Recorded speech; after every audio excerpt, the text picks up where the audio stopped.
The morning sun cast long shadows across New Eden's capital city when the first Vorthok warship appeared in the sky. Children playing in the parks looked up with wonder, not fear. After all, humans had been part of the Galactic Confederation for 50 years now. They were used to seeing alien ships.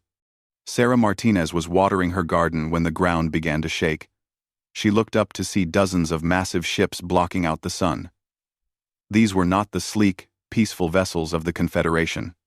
These ships looked like weapons built to fly. The attack lasted exactly 47 minutes. When it ended, New Eden was gone. Not damaged, not conquered. Gone. The entire planet had been turned to ash and floating debris. 2.3 million humans had died in less than an hour. On the Confederation Council station, Ambassador Sarah Chen received the news while sitting in the great circular chamber where representatives from hundreds of worlds gathered. The chamber was built from living crystal that glowed with soft light. It was beautiful and peaceful. Today, that beauty felt like a mockery. The Vorthok Empire has issued a statement, announced Elder Zythros, one of the ancient Etherians who had ruled the galaxy for thousands of years. His voice echoed in harmonics that most species found soothing. Sarah found it cold. They claim New Eden was built on territory that belonged to them under old mining rights. They say the colony was illegal. 7. Sarah stood slowly. Around her, representatives from dozens of species watched with the polite attention they gave to all minor disputes. That is what this was to them.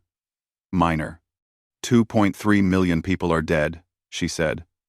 Her voice was steady, but everyone in the chamber could hear the pain underneath. Elder Zythros consulted his data crystal.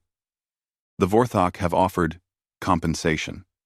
Rare minerals worth approximately 50,000 Confederation credits. Gasps echoed through the chamber, not gasps of horror at the low amount. Gasps of surprise that the Vorthok had offered anything at all. That is quite generous for a territorial dispute, noted Ambassador Kexital of the Nebulans, his gas-form body swirling in patterns that showed approval. The Vorthok rarely offer compensation for misunderstandings. Sarah looked around the chamber. These beings had lived for thousands of years. They had seen the rise and fall of countless civilizations. To them, the death of a few million humans was just another statistic in the long, bloody history of the galaxy. We reject the compensation, Sarah said. Now the gasps were of shock. Elder Zythros leaned forward, his crystal body catching and reflecting the chamber's light. Ambassador Chen, please be reasonable. The Vorthok Empire controls 15,000 worlds. They have been expanding for over 2 millennia. What happened to New Eden is regrettable. But it falls within acceptable parameters of galactic law. The territorial claim has historical precedent. Historical precedent, Sarah repeated. She looked at her hands. They were shaking with anger, but she kept her voice calm. A mining claim filed 800 years ago gives them the right to murder millions of innocent people? The law is the law, said Counselor Vexana of the Zephyrites, her crystalline voice ringing like wind chimes. We cannot change it for emotional responses. Stability requires consistency. Quote, Sarah nodded slowly. She had expected this. Humanity was the youngest species in the Confederation. They were seen as children by these ancient beings. Emotional, unstable, quick to anger, and quick to forgive. I understand, she said. The council has made its position clear. She walked to the center of the chamber, where a small platform allowed speakers to address the entire assembly.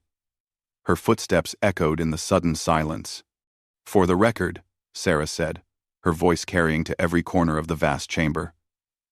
Humanity rejects the Vorthok compensation. We reject the Council's ruling that this massacre was acceptable, and we reject the idea that the age of your civilizations gives you wisdom. The chamber erupted in whispers and clicks and harmonic protests. Sarah raised her hand for silence. Humanity will remember this day. We will remember who died on New Eden. We will remember who killed them. And we will remember every being in this chamber who decided that their deaths were acceptable. Elder Zythros made a sound like crystal breaking. Ambassador Chen, you speak of remembrance as if it were a threat.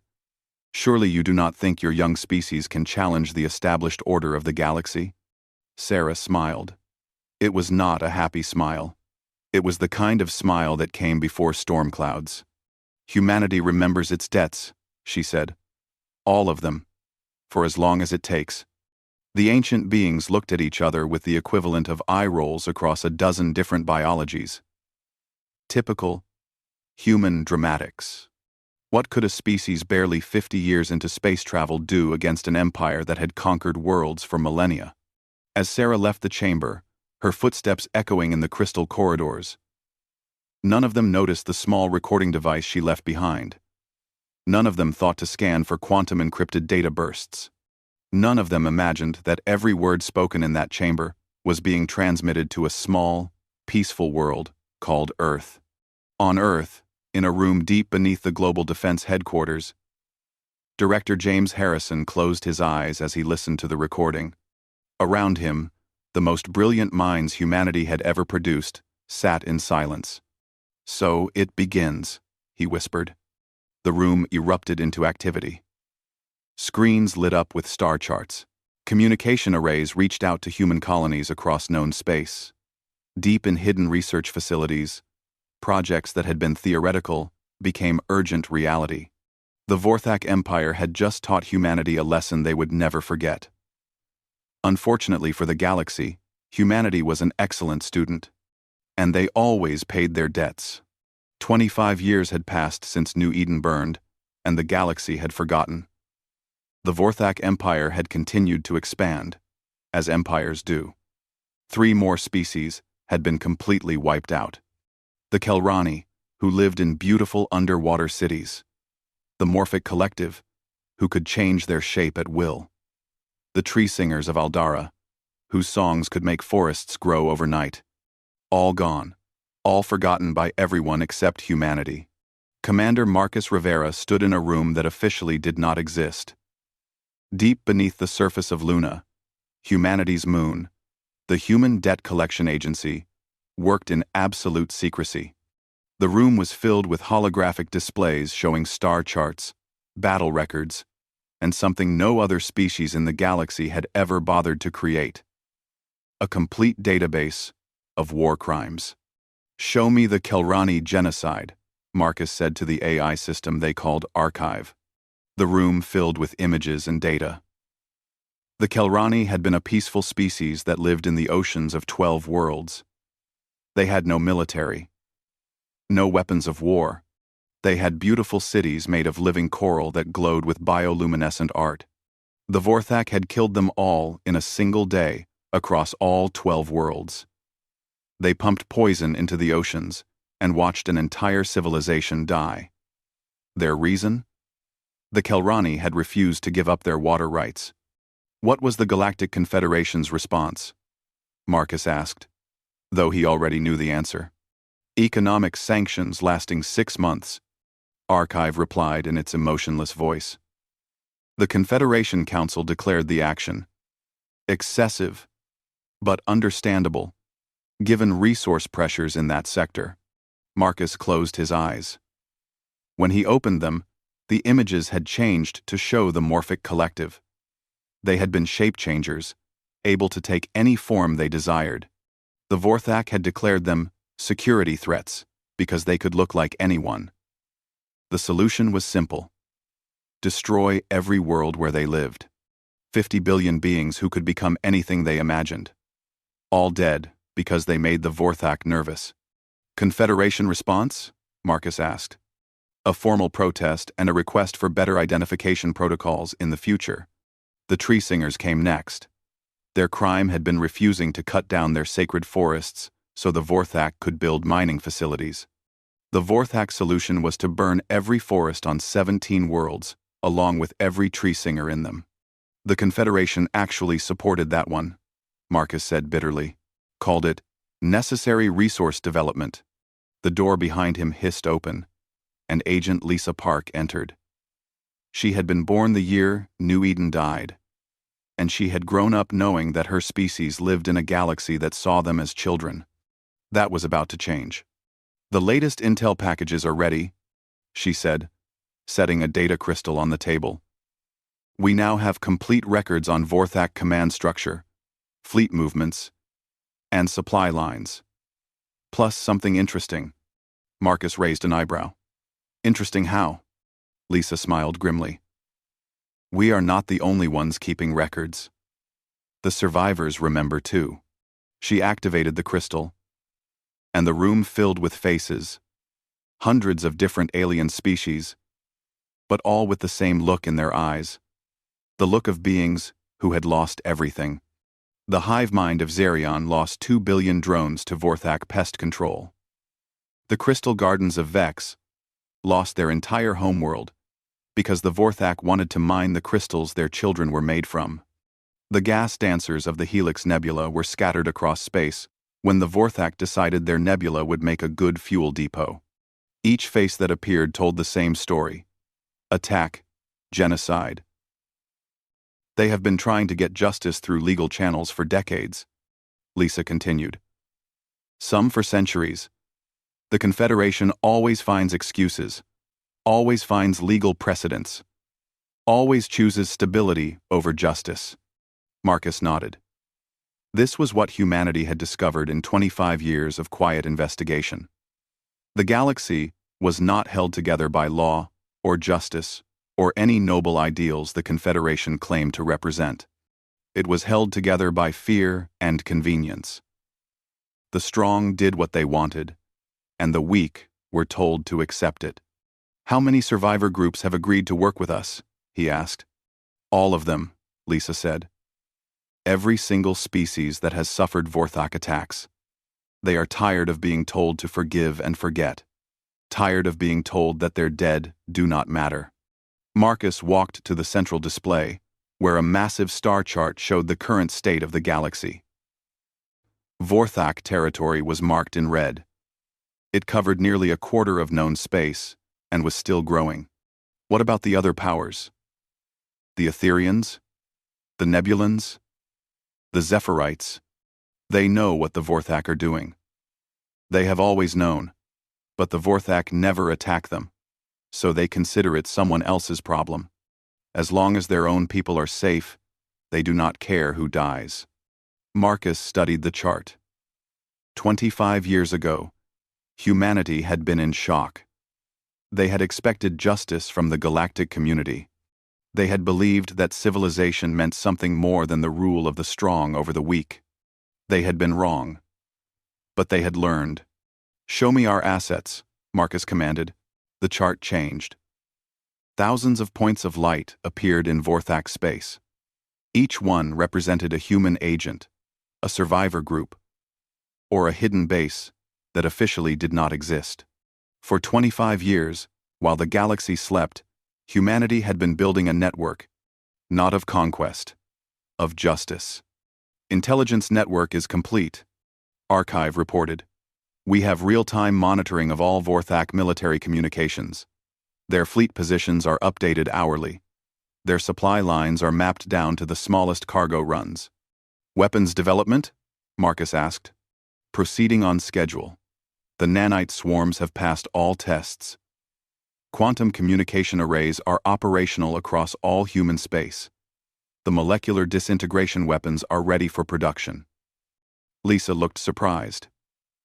Even she, one of the highest-ranking agents in the HDCA, had not known about some of these projects. "How long have we been preparing for war?" she asked. Marcus turned to her, and she saw something in his eyes that reminded her of Ambassador Chen's final speech to the Confederation. The same cold anger. The same unshakable determination. "We have not been preparing for war," he said quietly. "War is what the Vorthak do. Random, brutal, wasteful. We have been preparing for something the galaxy has never seen before, which is justice."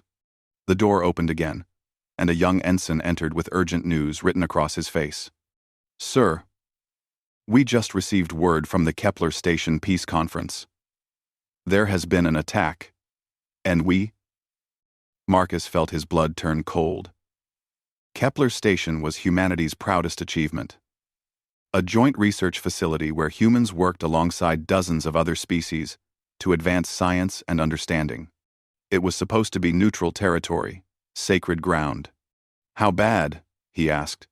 The ensign's voice cracked. "Total loss, sir.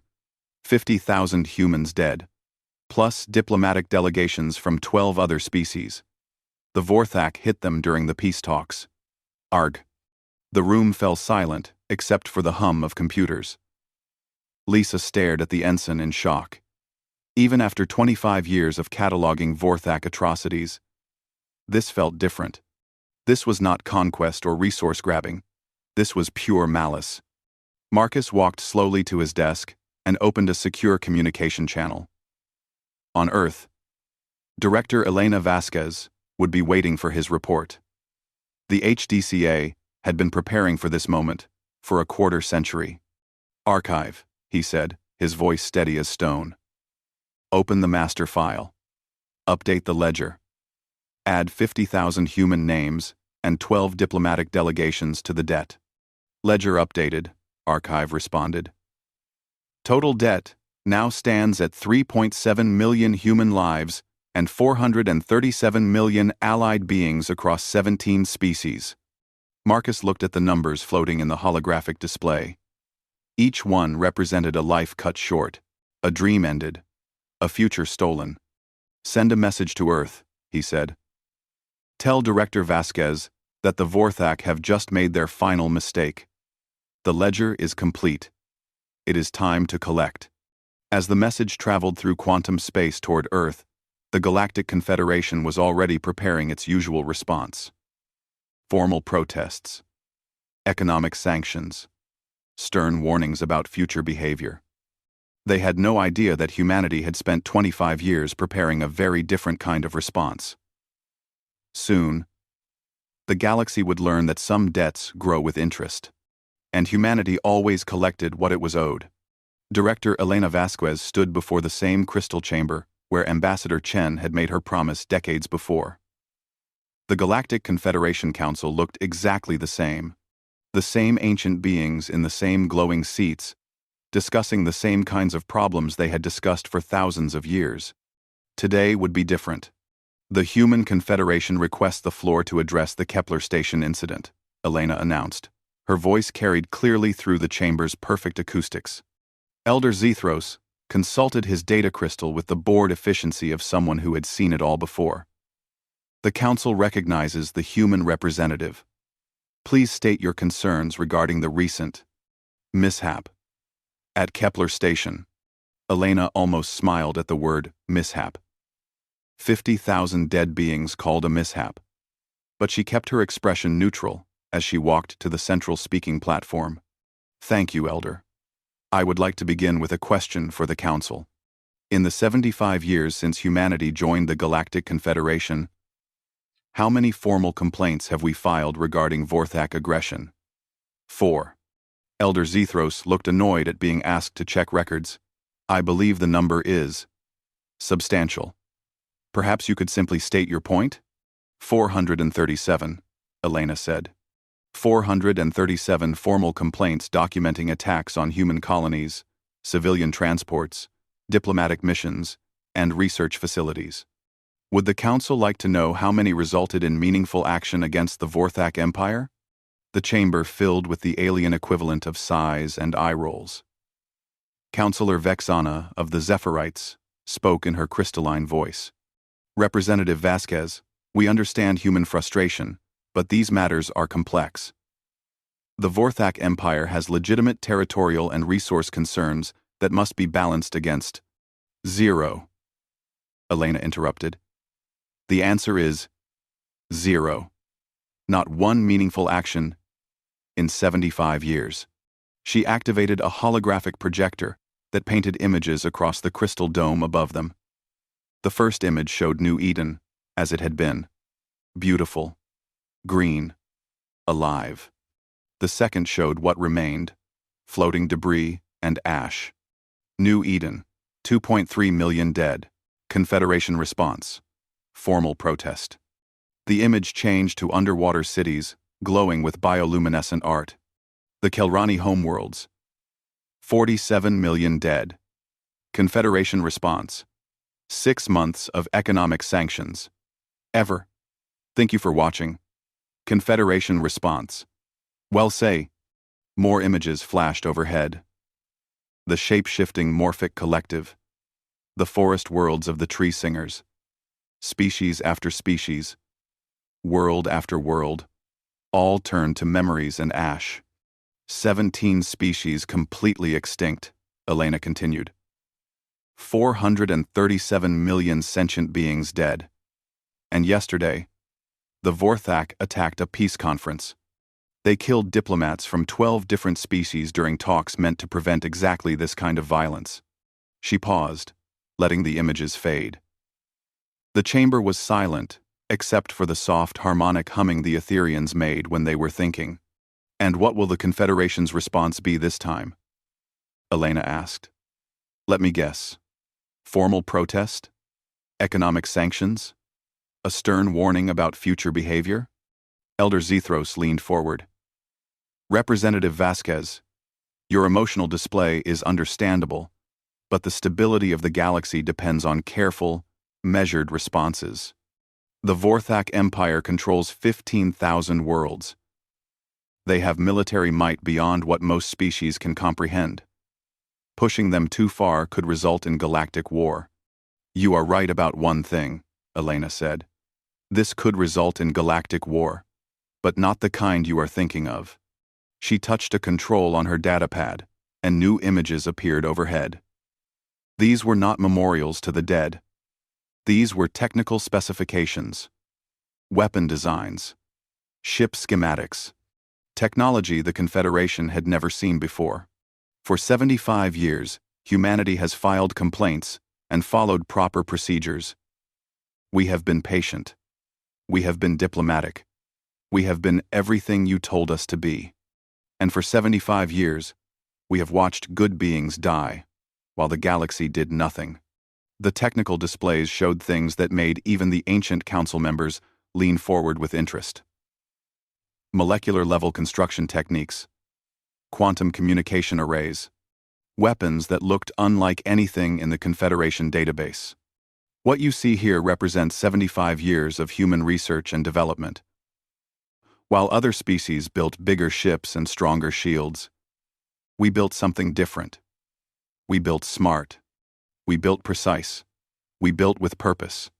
Ambassador Kiextal of the Nebulans swirled in patterns of confusion. These designs are unusual, but surely you do not think your young species can challenge an empire with 15,000 worlds? Elena smiled. It was the same kind of smile Ambassador Chen had worn decades before, cold as space and twice as empty. That brings me to why I am here today. As of this moment, humanity formally withdraws from all Confederation military cooperation agreements. We will no longer share intelligence. We will no longer participate in joint operations. We will no longer accept Confederation authority over human military actions. The chamber erupted in shocked harmonics and chemical releases that filled the air with the alien equivalent of shouting. Elder Zethros struck his resonance crystal to call for order. Representative Vasquez, you cannot simply withdraw from legal obligations. The Confederation Charter binds all member species to. The Confederation Charter promises justice for all sentient beings. Elena cut him off. For 75 years, that promise has been a lie. If the Confederation will not provide justice, humanity will provide it ourselves. She walked slowly around the speaking platform, making eye contact with delegates from hundreds of worlds. Today, I am serving formal notice to the Vorthak Empire and to every being in this chamber. For 75 years, humanity has kept detailed records of every crime, every genocide, every act of brutality that this council has chosen to ignore. We have documented every victim, We have tracked every perpetrator. We have calculated every debt. The holographic displays changed again, showing an enormous ledger that stretched across the dome. Names, dates, locations, a complete accounting of 3/4 of a century of unpunished crimes. The debt has grown large, Elena continued. Interest has accumulated. The time for collection has come. She pressed another control, and the chamber filled with the sound of a single human voice speaking in calm, measured tones. Project Reckoning is authorized. Debt collection begins in 72 standard hours. Elder Zythros stood, his crystal body refracting light in patterns of anger. This is madness. You speak of challenging an empire that has conquered worlds for 2 millennia. You have what, 200 human worlds? They have 15,000 Vorthak systems, plus conquered territories. The mathematics alone. The mathematics are not in question, Elena said quietly. Humanity has never been good at accepting poor odds. We prefer to change the game entirely. She gathered her materials and began walking toward the chamber exit. At the doorway, she turned back one final time. To the representatives of species who have lost family to Vorthak aggression. Humanity remembers your dead too. They are included in our ledger. Justice delayed is not justice denied. It is justice with interest. She looked directly at Elder Zythros and the other council leaders. To the Vorthak Empire and their allies. You have 72 hours to begin voluntary reparations for your crimes. After that, the debt will be collected by other means. Finally, she addressed the chamber as a whole, to everyone else. What happens next is not war as you understand it. War is random. War is wasteful. What humanity brings is precise, calculated, inevitable. The debt will be paid in full. As Elena left the chamber, the council erupted into debate. Some species called for immediate military intervention to stop humanity before they could act. Others argued for negotiation. The ancient powers that had ruled the galaxy for millennia suddenly found themselves facing something they had never encountered, a species that refused to accept their authority. On Vorthak Prime, war leader Thaxion received reports of the human speech with amusement. Humans, with their mere 200 worlds, thought they could challenge the mighty Vorthak Empire. He issued orders for increased patrols and prepared for what he assumed would be a brief, entertaining conflict. On Earth, Director Vasquez returned to a situation room where humanity's finest minds had spent decades preparing for this moment. Screens showed the positions of every Vorthak ship in the galaxy. Communication arrays reached out to survivor groups across dozens of species. Deep space installations that had been hidden for generations came online. 72 hours until debt collection begins, she announced to the room. Around her, the greatest military minds humanity had ever produced smiled with anticipation. For 3/4 of a century, they had been told to wait, to be patient, to accept that some debts could never be paid. They had waited long enough. The galaxy was about to learn that when humans settle a debt, they settle it completely. And they always collect with interest. 72 hours after Elena Vasquez left the Confederation Council, war leader Thaxion was having breakfast on Vorthak Prime when his flagship simply stopped existing. One moment, the mighty dreadnought times Eternal Conquest times was orbiting the Vorthak homeworld like a metal moon. The next moment, there was empty space. No explosion. No debris. No energy signature. The ship and its 50,000 crew members had simply ceased to be. Thaxion dropped his meal and rushed to his command center. But the reports flooding in made no sense. Across 847 Vorthak systems, the same thing was happening simultaneously. Ships vanishing, space stations going dark, entire fleets disappearing without a trace. "Get me a tactical analysis," he roared at his staff. "What kind of weapon can do this?" Senior tactician Vex Moore's scales had turned the pale green of terror. War leader. We are detecting no weapons fire, no energy signatures, no conventional attacks of any kind. It is as if our ships are being unmade at the molecular level. On the main screen, Thaxion watched live feeds from across the Empire. A massive battle cruiser in the Zerion system flickered once and vanished. A space fortress protecting the mining worlds of Kalthara simply faded away like morning mist. Where are the attacks coming from? Thaxion demanded. That is the problem, War Leader. We cannot detect the attackers. Our sensors show empty space, but our ships keep disappearing.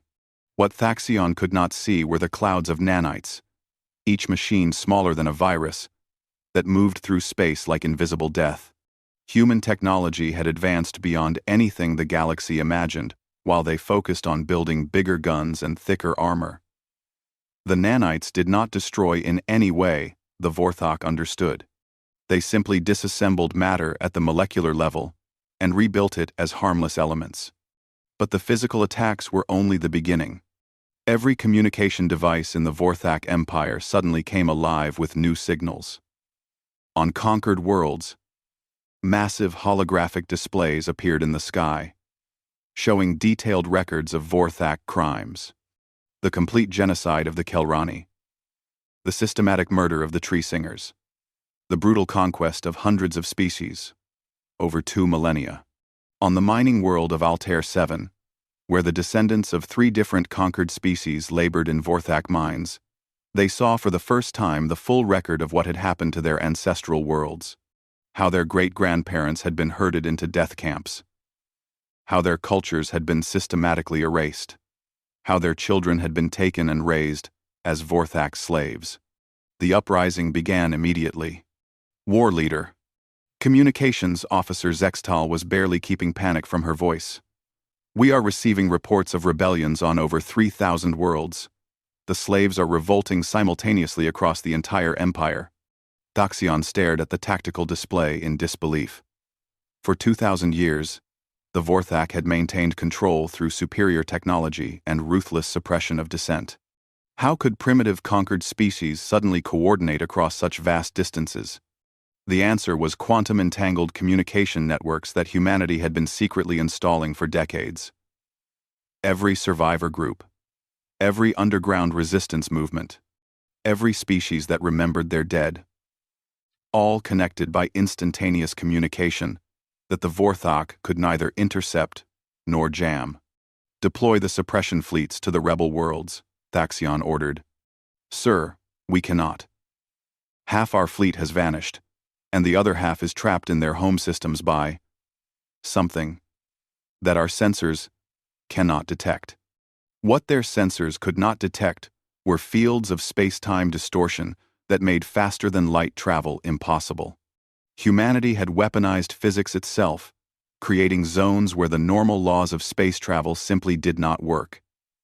Vorthak ships found themselves unable to jump to hyperspace, unable to communicate across systems, unable to coordinate any response to the chaos erupting across their empire.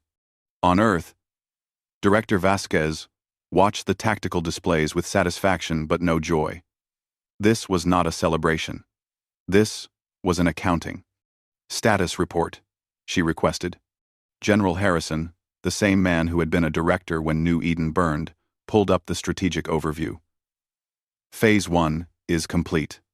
847 simultaneous strikes have eliminated 60% of the Vorthak fleet.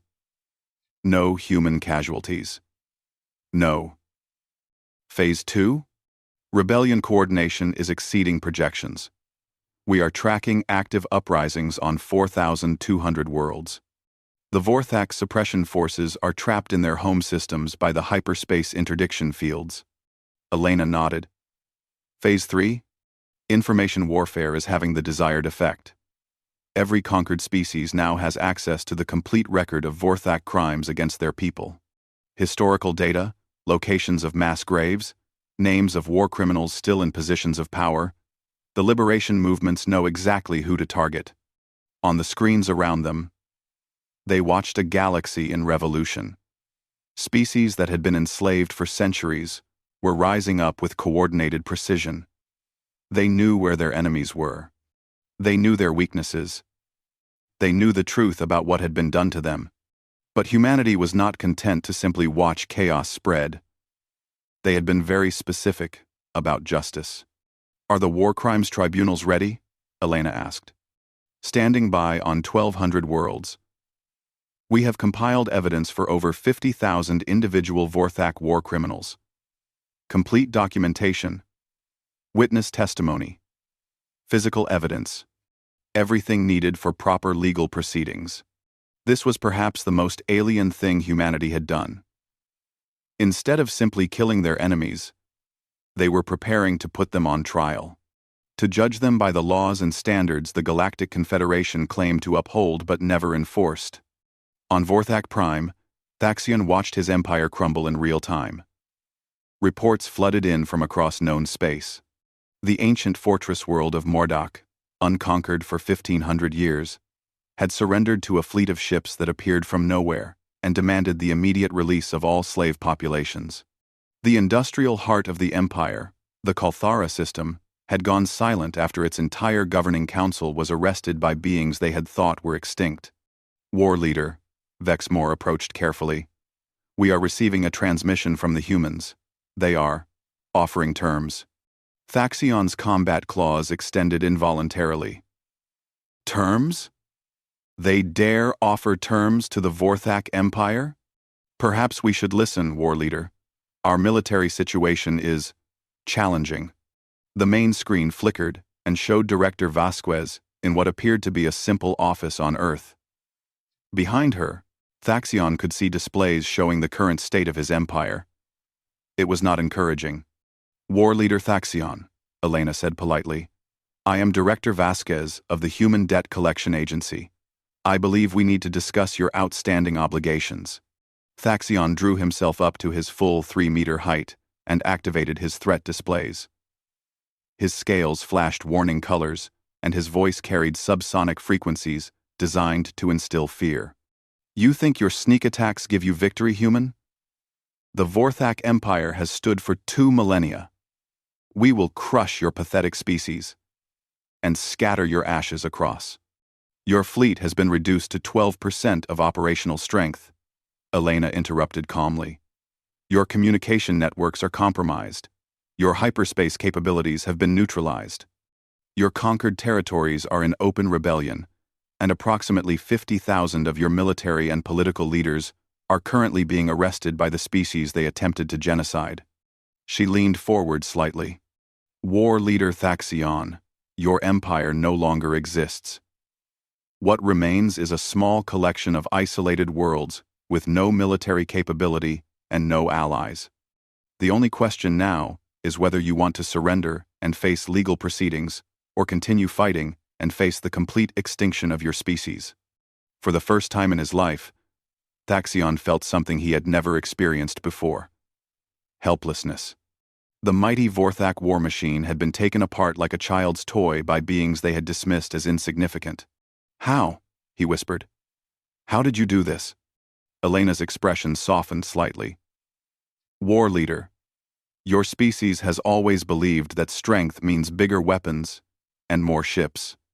You never understood that true strength comes from patience, planning, and the absolute determination to see justice done." She gestured to something off-screen.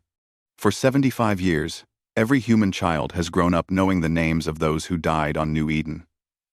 Every human adult has understood that someday, somehow, those deaths would be answered for. While you were conquering new worlds, we were preparing to liberate the old ones. While you were building fleets, we were building alliances with your victims. While you were celebrating your strength, we were documenting your crimes." The transmission ended, leaving Thaxion alone with the ruins of his empire. Across the galaxy, the Galactic Confederation Council watched in stunned silence as humanity accomplished in days what they had claimed was impossible for centuries. The Vorthak Empire, terror of the galaxy for 2,000 years, had simply stopped existing as a threat to anyone. Soon, they would learn that this was not the end of humanity's plans. It was only the beginning. 1 year later, the galaxy looked very different. Director Elena Vasquez stood in what had once been the Confederation Council chamber, watching delegates from over 300 species take their seats. The chamber itself had changed. The crystal walls that once reflected only the light of ancient powers now showed memorial holographs of extinct species. The Kelrani swimmers, the shape-shifting, morphic collective, the tree singers with their forest worlds. All remembered, all honored. For the first time in galactic history, the survivors had voices. The Reformed Galactic Assembly recognizes Representative Kethara of the liberated Xerian worlds, Elena announced. A being that looked like living crystal mixed with flowing water approached the speaking platform. Her species had been slaves in Vorthak mines for 8 centuries. Now, she was free. And she had things to say. 1 year ago, my people worked in darkness, mining metals to build Vorthak warships. We had forgotten our own language. We had forgotten our history. We had almost forgotten that we were once free. Kethara's voice carried harmonics that made the chamber's crystal walls sing in sympathy. Today, our children learn the songs our grandmothers sang. Today, we build cities on our homeworld for the first time in 800 years. Today, we sit in this assembly as equals, not as forgotten slaves. She turned toward the section where human delegates sat. Humanity did not just give us freedom. They gave us back our past. They remembered our dead when we had been forced to forget them.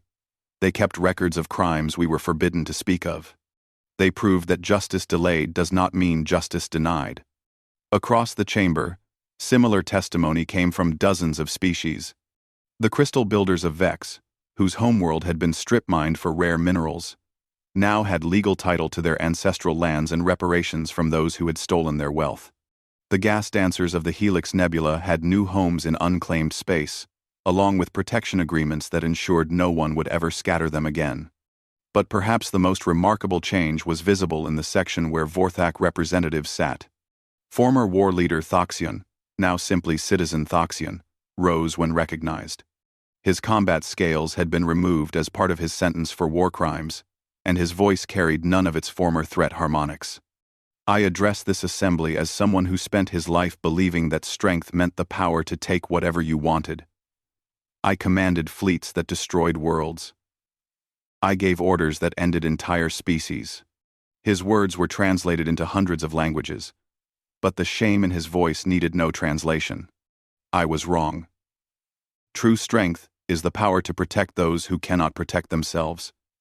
True strength is remembering the dead and seeking justice for them. True strength is what humanity showed when they could have destroyed my species completely, but chose instead to put us on trial and give us the chance to face our victims. He looked directly at Elena. My people are learning what accountability means, what justice means, what it means to make amends for crimes we thought were simply the natural order of things. This is harder than conquest. This is harder than war. But it is right. When the session ended, Elena walked through corridors lined with memorials and testimonials. The Reformed Galactic Assembly was not just a government. It was a promise that the galaxy would never again ignore genocide in the name of stability. Admiral Chen, great-niece of Ambassador Sarah Chen, joined her as she walked. The monthly justice report is ready, Admiral Chen said, offering a datapad. Elena reviewed the numbers with satisfaction. 12 new species had been granted homeworld restoration rights. 47 war criminals from various conflicts had been arrested and put on trial. Reparations worth billions of credits had been transferred from aggressor species to their victims. Any problems with compliance? Elena asked. None significant. Ever since the Vorthak demonstration, most species prefer voluntary compliance to alternative collection methods. That was the phrase that had spread across the galaxy in the past year. Alternative collection methods. Everyone knew what it meant. Everyone knew what happened when humanity decided that diplomatic solutions were insufficient. 3 minor species had tested humanity's resolve. The predatory houses of Kalos had refused to pay reparations to species they had enslaved. One morning, they woke up to find their entire military fleet had been disassembled at the molecular level while they slept. No threats, no warnings, just quiet, precise action. The raider clans of the Outer Rim had continued their attacks on civilian transports, claiming that human authority did not extend to unclaimed space. They learned otherwise when every single raider base in a 1,000-light-year radius simply vanished overnight. The corporate syndicate of Nexus had tried to hide war crimes behind legal technicalities and statute of limitations arguments. They discovered that humanity had little patience for legal games when justice was at stake. In each case, the message was the same. Voluntary compliance was preferred, but the debt would be collected, one way or another. "What about the ancient powers?" Elena asked. "The Etherians? The Nebulans? The Zephyrite?" Admiral Chen smiled. "They are being very cooperative." Elder Zythros personally delivered a formal apology to the memorial service for New Eden's victims. The Nebulan Collective has established a victim compensation fund. The Zephyrite have opened their historical archives to document crimes they ignored over the centuries. They paused at a viewing window that looked out over the rebuilt station. Ships from hundreds of species moved in careful patterns, no longer segregated by power or influence, but organized by need and purpose. "Have you seen the latest cultural reports?" Admiral Chen asked. Elena shook her head. Fascinating developments. The phrase, "humanity remembers," has entered common usage across the galaxy. Parents tell their children that humanity remembers, so they should always tell the truth. Traders use it to mean that honest dealing is expected. Politicians invoke it when they want to emphasize that their actions will have consequences. Elena found that oddly touching. Humanity had set out to collect a debt, and had accidentally become the galaxy's conscience. What about the young species? The ones just discovering space travel? "That might be the most important change of all," Admiral Chen said, calling up a star chart on her datapad. 15 species have achieved interstellar travel in the past year. In the old system, they would have been catalogued, assigned junior status, and told to follow the lead of their elders. And now? Now they are met by joint human survivor delegations who teach them galactic history. The real history. What happened to species who trusted the old system? What happens when the strong prey on the weak without consequence? What humanity did when the galaxy failed its most basic moral responsibilities? Elena nodded approvingly.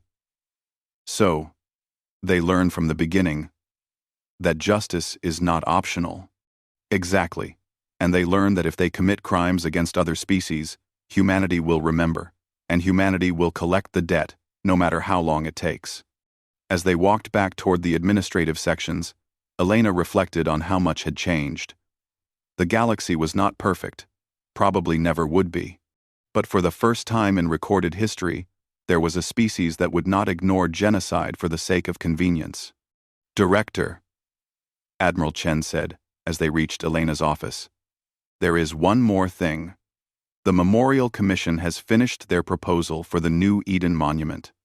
She handed Elena a holographic projection of a simple black stone with names carved in letters of light.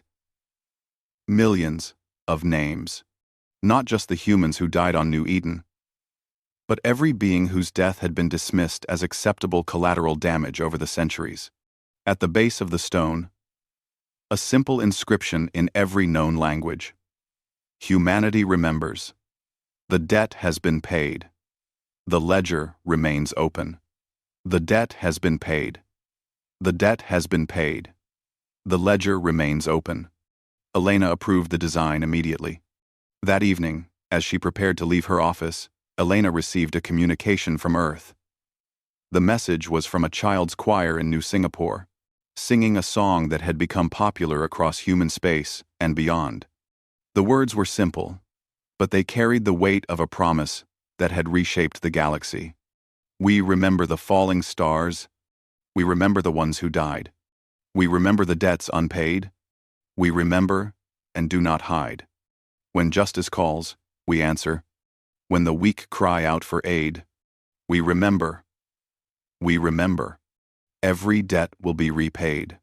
As Elena listened to children's voices singing about debt collection and justice, she thought about Ambassador Sarah Chen, who had made a promise in this same chamber decades ago.